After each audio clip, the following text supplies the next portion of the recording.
This is Dr. David Howard in his teaching on the books of Joshua through Ruth. This is session number 28, Judges chapters 13 through 16, Samson.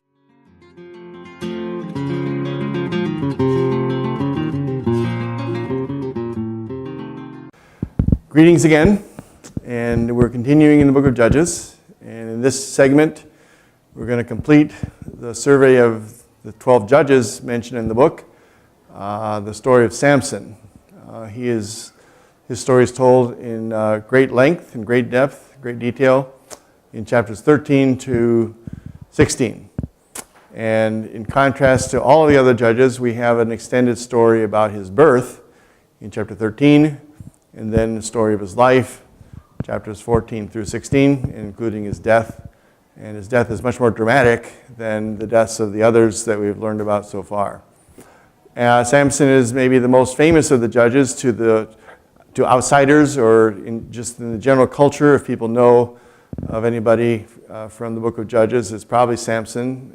He is symbolic. His name is synonymous with great strength because God gave him this strength. And so we'll work through the stories of him.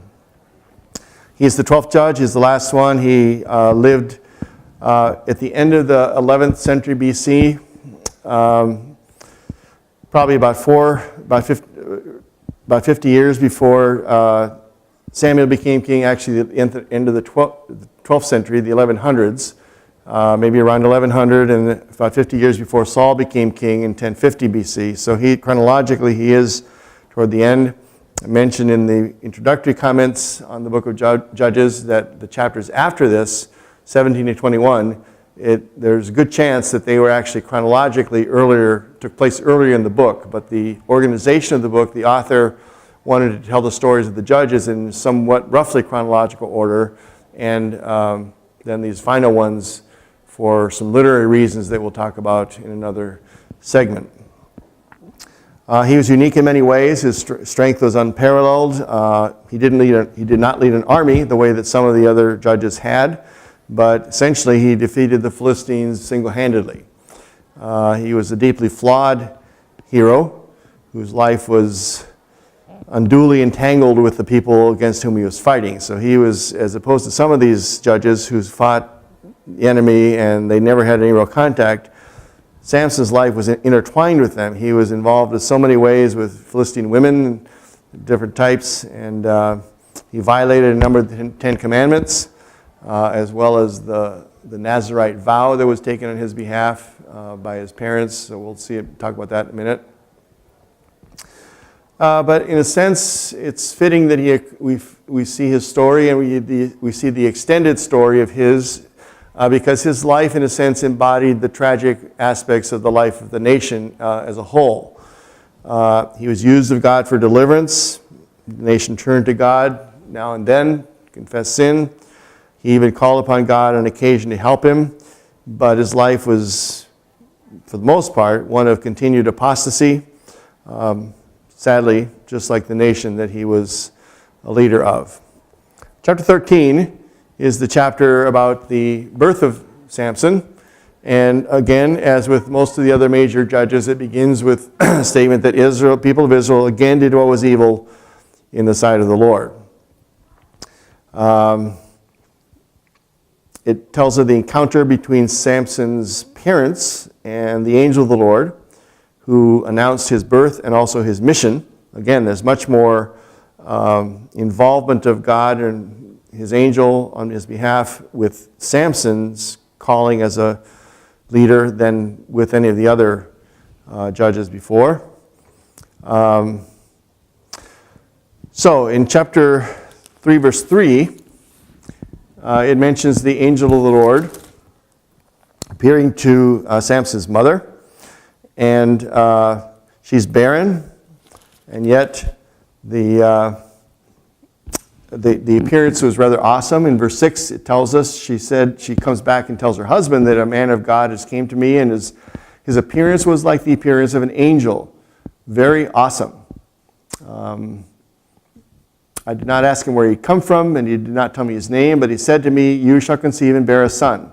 So that's an important thing that we see in the introduction to Samson's birth here. Now, in verse 5, at the end of the verse, in verse 5, we have the angels instructing Samson's mother, telling her that she's going to conceive, bear a son, and then she says several things. She says that no razor shall come upon his head, because the child shall be a Nazarite to the Lord, to God from the womb, and he shall begin to save Israel from the hand of the Philistines. So clearly, Samson's mission is to deliver people. It's from the Lord, but he is being dedicated as a Nazarite even before he is born, and without his own agreement to this or choice. Now, who or what is a Nazarite? Well, to understand this whole context here, we need to see what the Nazarite vow is all about, and that's back in the book of Numbers. So I think we'll take an excursus here and look at the book of Numbers, chapter 6, which is where that vow is told of. The entire chapter tells us about this Nazarite vow, except the very end where we have a blessing given. It's called the blessing of Aaron. But otherwise, the whole chapter in Numbers 6 are involved in telling us about what the Nazarite vow is. And just to begin, in Numbers 6, verse 1 and 2, God speaks to Moses, and it says, "Speak to the people of Israel, say to them, when either a man or a woman makes a special vow, the vow of a Nazarite, to separate himself to the Lord," then it goes on to tell the criteria for what they're supposed to do. But let's notice a couple things here at the beginning. First of all, it's something that anyone could do, man or woman. Was not reserved to the priesthood or to the Levites in general. Anybody could take this vow. Notice it says that it's a special vow. Now, there's no legislation earlier that says here are the vows you're supposed to do. Earlier in the book of Leviticus, in the first 7 chapters, we have the various offerings and sacrifices that Israel was commanded to observe. There was festivals they were commanded to observe, the Passover, the Sabbath day, new moon, harvest, and so on. The Nazarite vow is not something that was commanded on anyone. It was voluntary.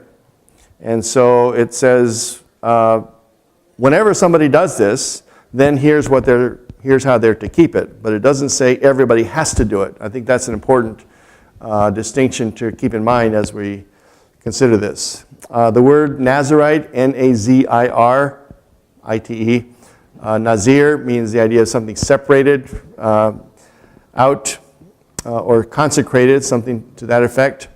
And so that's stated in the text here at the end of verse 2. It's the vow of the Nazarite to separate himself to the Lord. Sometimes the analogy is made to, in the New Testament era, something that actually we find in both Old and New Testaments, namely the idea of fasting. God does not command fasting for all his people or believers. People voluntarily would fast and pray, but fasting would typically take them away from the flow of normal life. They're not involved in preparation of food or consumption of food. Gives them a sense of being alone with God in a separate kind of way. Same thing with the Nazarite. And the Nazarite, there were 3 requirements. If you're going to do this, here are the things you needed to do. And so starting in verse 3, number 1, it says, "He shall separate himself from wine and strong drink." Essentially no alcohol. "He shall drink no vinegar made from wine or strong drink, shall not drink any of the juice of grapes or eat grapes, fresh or dried." So don't even get close to alcohol. Don't cheat and get some hard cider, let's say. Just stay away from it completely. All the days of his separation he shall eat nothing that is produced by the grapevine or even the seeds or the skins. So again, just stay away. Secondly, in verse 5, all the days of his vow of separation, no razor shall touch his head. So don't cut your hair. Until the time is completed for which he separates himself to the Lord, he shall be holy. He shall let the locks of the hair of his head grow long. And the book of Acts has reference to somebody getting their hair cut to fulfill it because they were fulfilling a vow. And chances are that that's somebody doing that as a part of the Nazirite vow. And then third, verse 6, all the days that he separates himself to the Lord, he shall not go near a dead body. Not even for his father or his mother, brother or sister, if they die, which is kind of that's a big thing. The death of a close relative, loved one. Stay away from them even. Because if they do, they shall make himself unclean, because the separation to God is on his head. All the days of separation he is holy to the Lord. So the idea of holiness is the idea of separation out and away, and that's the core, out and away from the sacred and the profane, the clean and the unclean, and holy, unholy. All that's the essence of the Nazirite vow. And then it goes on to give a lot more details of that. Ends up, verse 21, this is the law of the Nazirite. And that's pretty much it. So that's the backdrop to what we read about here in Judges chapter 6, when the angel, Judges 16, Judges 13. Marker's in the wrong place.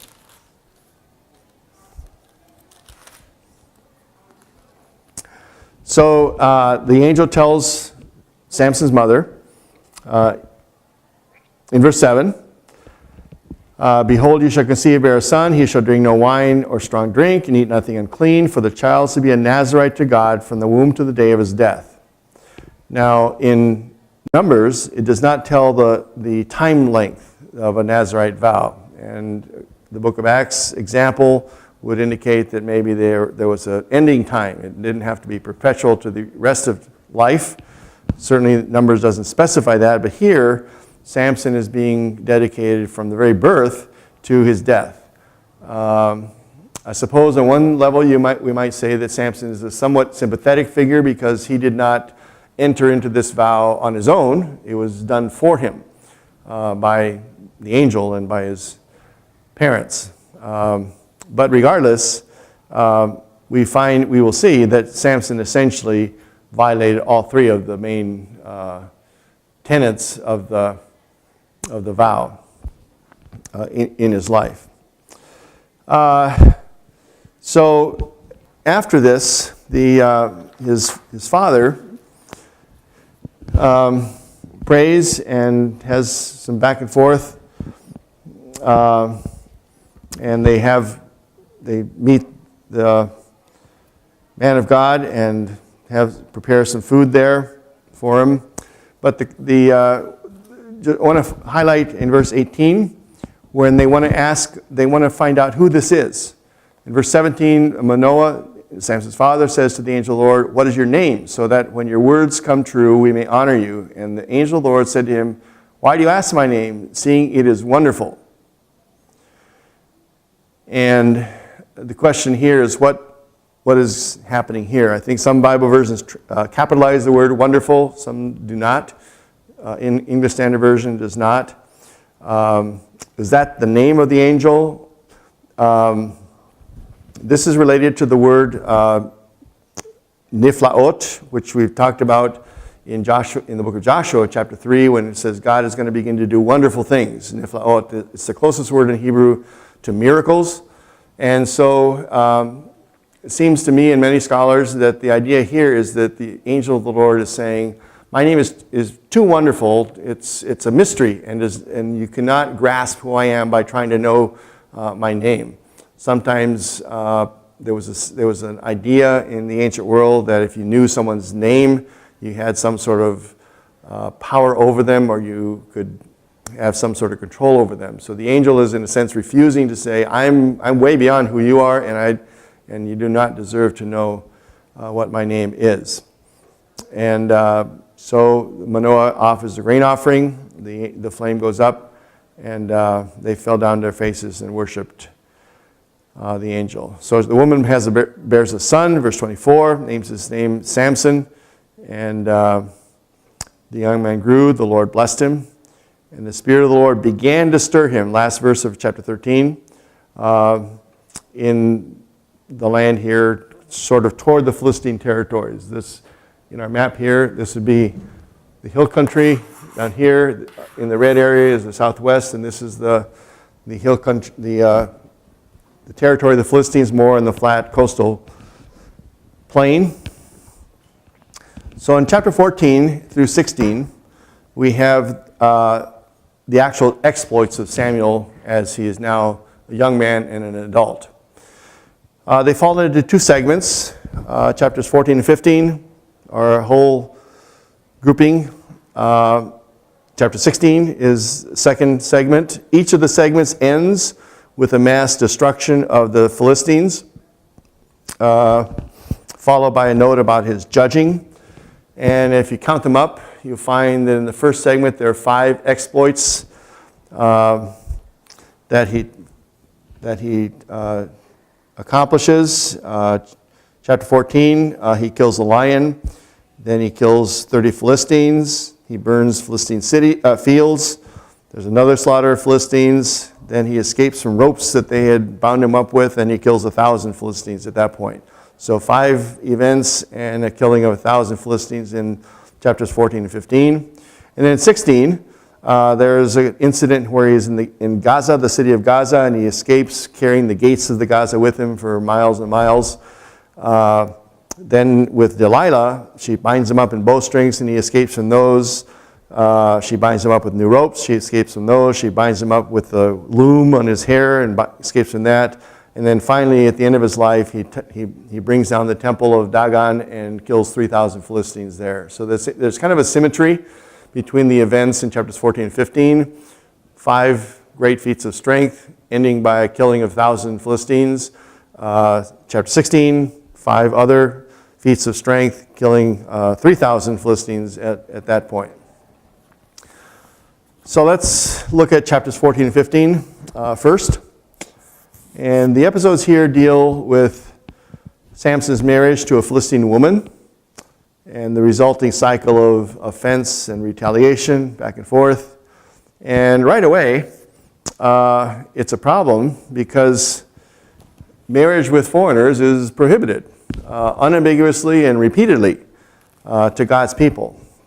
We have that in Exodus 34, Deuteronomy 7, back in Genesis as well. They are not to marry foreigners, and yet Samson, chapter 14, verse 1, he goes down to Timnah, part of the Philistine territory, sees one of the daughters of the Philistines. He came up to his parents and says that he saw this woman, and he demands that they get her for him as a wife. Right there also is kind of a departure from tradition, because usually it's the parents who arrange to find the wife for the son. In Genesis, we see Abraham sending a servant to get a wife for Isaac, and so on. Samson here is demanding it himself, demanding that his parents not find him a wife, but get him the wife that he wants.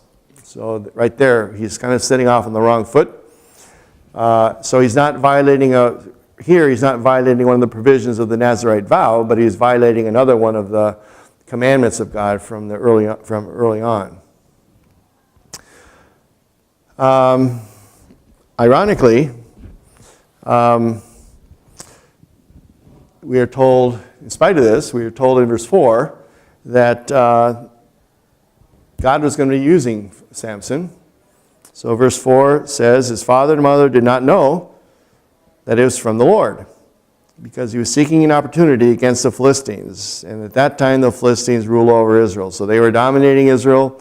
God was going to use Samson to do this. And so God uses Samson's perverse desires to open the doors to the conflicts that we see with the Philistines. So in verses 5 to 20, we have Samson at his wedding feast. And as he's getting ready to go down, verse 5, chapter 14, he sees a young lion coming at him. The Spirit of the Lord comes upon him, verse 6, and he tears the lion in pieces and goes down and talks to the woman. She's right in his own eyes. Some days later, he comes back and finds the carcass of the lion there, and bees have set up a hive there and made some honey. He reaches in there, eats the honey, and goes on his way. Right there, we see him violating part of the Nazirite vows because he is sticking his hand into a dead animal. Supposed to stay away from the dead. So his father goes back, verse 10, and to the woman, and it says that Samson prepared a feast because so young men were supposed to do. Well, there are several different words in Hebrew for feasts or festivals, and this one is the kind of feast that is related to the word for drinking. It's mishteh. And so we have Samson preparing a drinking banquet. And again, second violation of the Nazirite vow, preparing a banquet with alcohol in it. So in the banquet, as we all know, this is a famous part of Samson's story as well. He has this riddle, and he proposes the riddle to the people there and says that if you can't solve the riddle, then you owe me some linen garments, and if not, I'll owe you the linen garments. And so the riddle is in verse 14. Out of the eater came something to eat, out of the straw came something sweet. And of course, he's referring to the lion that he'd killed and the honey that he'd gotten. Nobody can figure out the riddle. And the men are afraid of losing the contest. And so they go do an end around Samson. They come to his wife and tell her that she needs to get the answer from Samson. She comes in and weeps before him, verse 17. A long time, apparently. Weeps before him the 7 days that the feast lasted. And finally, he's worn down. He tells her the answer. And so when the time comes, they have solved the riddle, and he's not happy with that. So in the middle of verse 18, he said, if you had not plowed with my heifer, you would not have found my riddle. If you had not violated trust with coming to my wife and going to do an end round about me, then you wouldn't have done this. And so God's Spirit rushes on him, and he goes down to Ashkelon along the seacoast and strikes down 30 men of the town, takes their garments, and uses those as the payment for what he owed them. Ironically, I don't know if I have much sympathy for Samson, but while he's gone, the last verse in the chapter, verse 20, says that Samson's wife was given to his companion who had been his best man. I was married many years ago, and it's been a happy marriage, and I had a best man who is still my best friend. My best man never would have betrayed me like that. But anyway, Samson's wife is given to this other man. So that's the beginning of his public life and his being known in society. And he's a rather contentious figure and a rather polarizing figure here. He is doing business with the Philistines. He is wanting to marry a Philistine woman. He's killing people right and left, it seems like already. Engaged in a drinking festival. So it's not going well.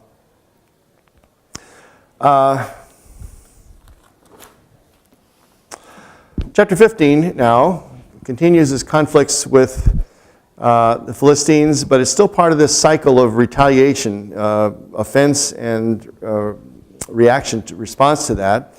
So next, in the first 5 verses, he burns the fields of the Philistines by using 300 foxes. And he caught 300 foxes, took torches, turned them tail to tail, put torch between their tails, and they set off through the fields. It lights all the fields up and burns all the grains. And I have no idea how he accomplished that. If he was as a kid, I was knowing this story, I was imagining him holding 300 tails of foxes in his hands and bringing them all together. But I probably had cages to put. We just don't know. But anyway, that was a lot of foxes and a lot of destruction that he accomplished that way. So they responded in verses 6 to 8. by burning, first of all, just look at the beginning of verse 6. They say, who has done this? And they said, Samson, the son-in-law of the Timnite, because he has taken his wife and given her to his companion. And that's a little different picture than we have at the end of chapter 14. Chapter 14 sounds like the wife was given to the best man against his will or without his knowledge. Here it sounds like he's done it, but this is in the words of the Philistines. It may not be that they were accurately stating what had happened. So the Philistines came up and burned her, Samson's wife, who was with his best man, and her father.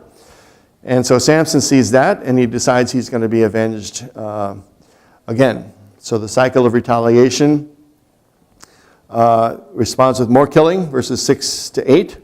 He strikes them hip and thigh with a great blow. There's been discussion about what exactly that means, hip and thigh. Some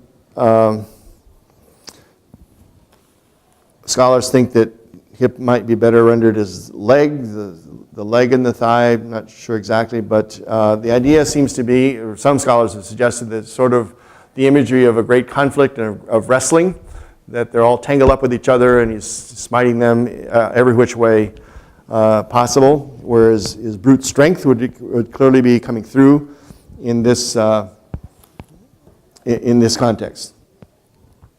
So as a result of that, the Philistines begin their own retaliation in verses 9 and following, and they raid Judah in verses 9 and 10, and verses 11 to 13 we have the men of Judah delivering Samson to the Philistines, and it took 3,000 men to go get Samson. Verse 11, 3,000 men of Judah went down to the cleft of the rock where Samson was, and they eventually deliver him to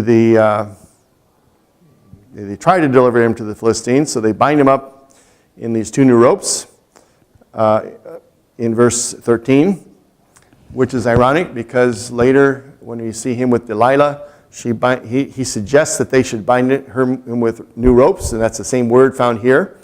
So we find when they bring him, the Philistines come shout to meet him in verse 14. The Spirit of the Lord rushes on him again, and he breaks the ropes as if it was nothing.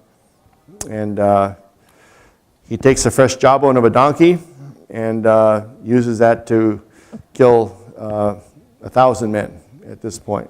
A fresh jawbone would have been one that was still moist and fresh. It would not be old and brittle, so it would have been one that a very effective kind of a weapon here.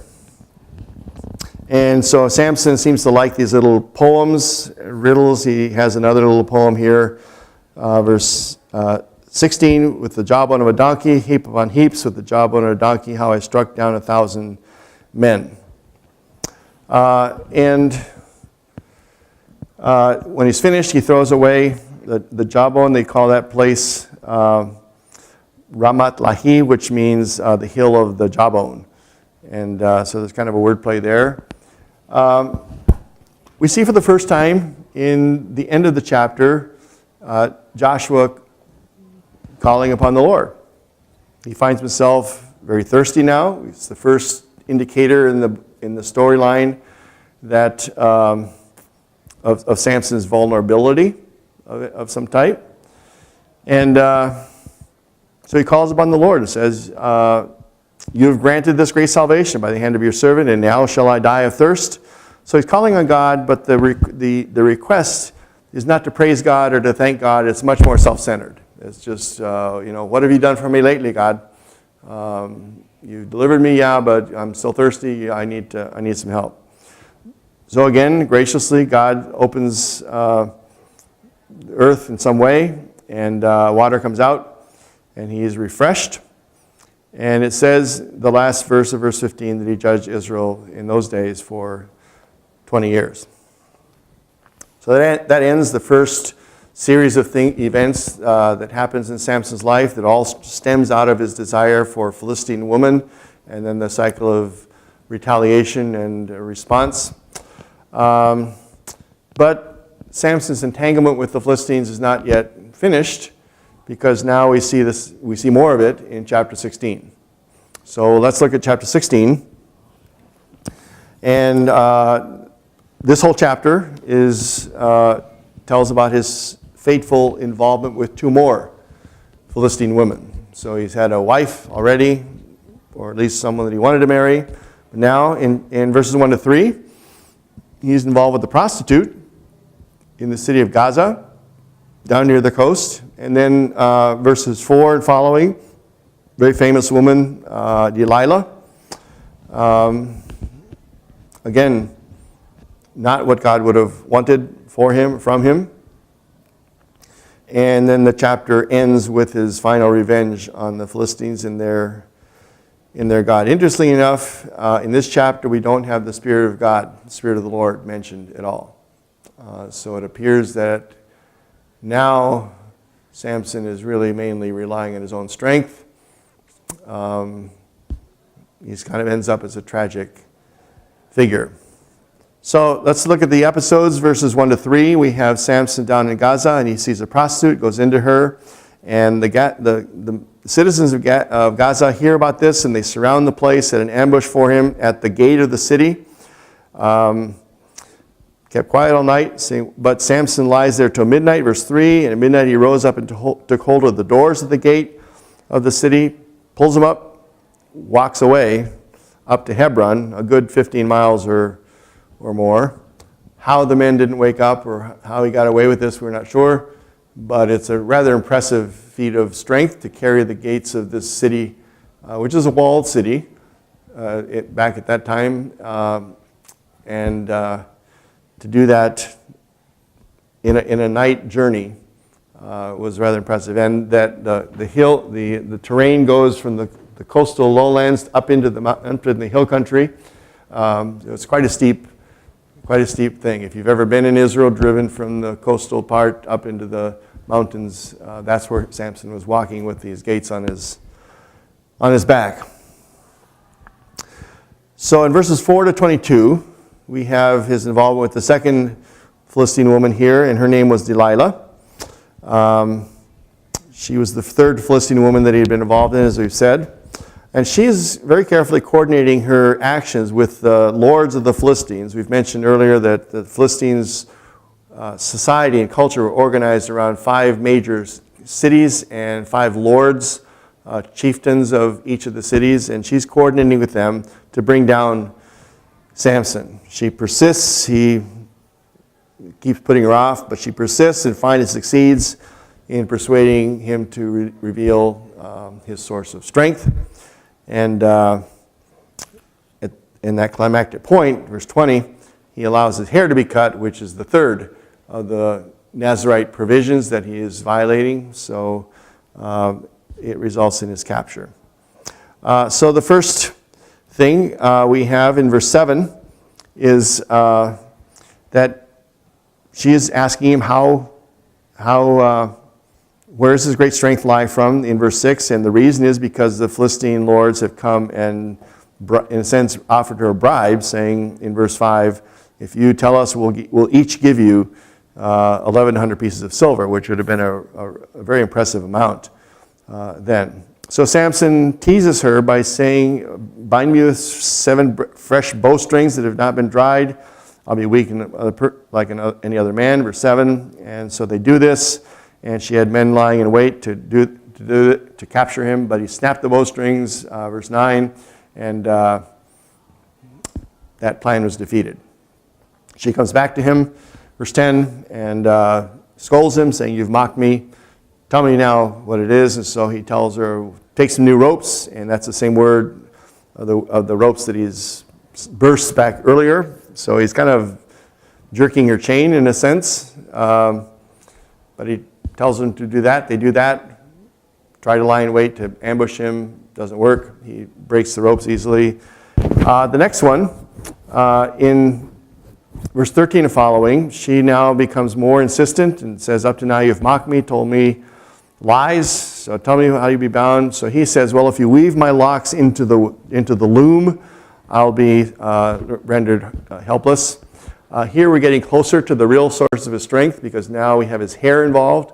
When the time comes and the ambush comes, he still jumps up and was able to run away with a loom attached to his head, apparently. So that didn't work as well. So she finally tugs on his heartstrings in verses 15 and following. It says, "How can you say I love you when your heart's not with me? You've mocked me," and so on and so forth. She pressed him hard day after day, and eventually he's so upset that he finally tells her the secret of his strength. In verse 17, "A razor shall never come on my head. I've been a Nazirite." So we see here that he's aware that he has been a Nazirite since his birth. And he apparently has been jealously guarding his hair. This seems to be the first time his hair has been cut. But notice that he has been dismissive of the other provisions of the Nazirite vow. He has touched the dead. He has been involved in the drinking festival, feast. So he's kind of this ambivalent character about the vow that was placed upon him. He's not been really faithful to that. But now he's finally giving in and revealing the secret of this and abandoning the third tenet of the vow. And in verse 18, Delilah sees that he finally now is sincere. And so she tells the men to come, and they bring the money to give to her, and she puts him to sleep. And when the time comes, she wakes him up, says the Philistines are here. He thinks he's still strong. He jumps up, tries to get away, and he's not. A tragic thing. In verse 20, at the end of verse 20, it says he did not know that the Lord had left him. So in chapter 14, we had seen that God had been involved in his life. It says his father and mother did not know that this was from the Lord, for God was seeking an opportunity against the Philistines. But now God had left him completely, and he was basically on his own. And so the Philistines seized him, put out his eyes, took him prisoner, and that's a sad thing for him at this point. But we have good news, at least for Samson, because as in his captivity, verse 22 tells us that his hair began to grow. And so this is the ominous signs for the Philistines, at least. So they gather together, and they're going to offer a great sacrifice to Dagon, their god.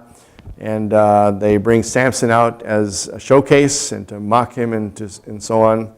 And they bring him out. There's about 3,000 men and women there in verse 27.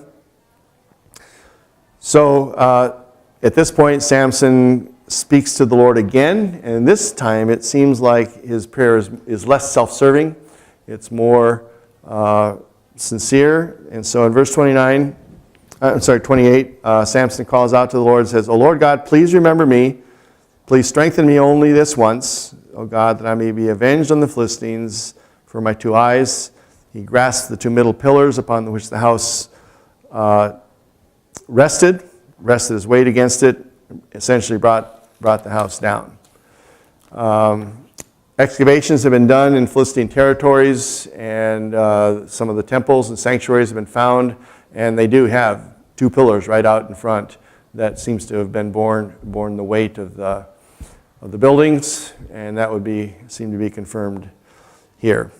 So he's taken and buried away, and it says he had judged Israel for 20 years. But it says also in the next to last verse, verse 30, that the dead whom he killed at his death were more than those whom he killed during his life. So Samson's life was a mixture of tragedy and triumph. Clearly on the human level, he triumphed a lot, and God used him to sort of loosen the Philistine hold on people, although the Philistines continued to be a thorn in the side of Israel in the early days of Samuel, in the next book, and Saul and David. But he certainly broke the back of the Philistines at this time, and yet he was a tragic figure as well. And there are lessons we can learn from that, I would say.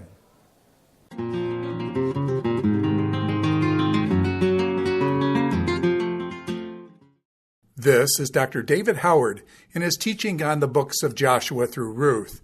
This is session number 28, Judges chapters 13 through 16, Samson.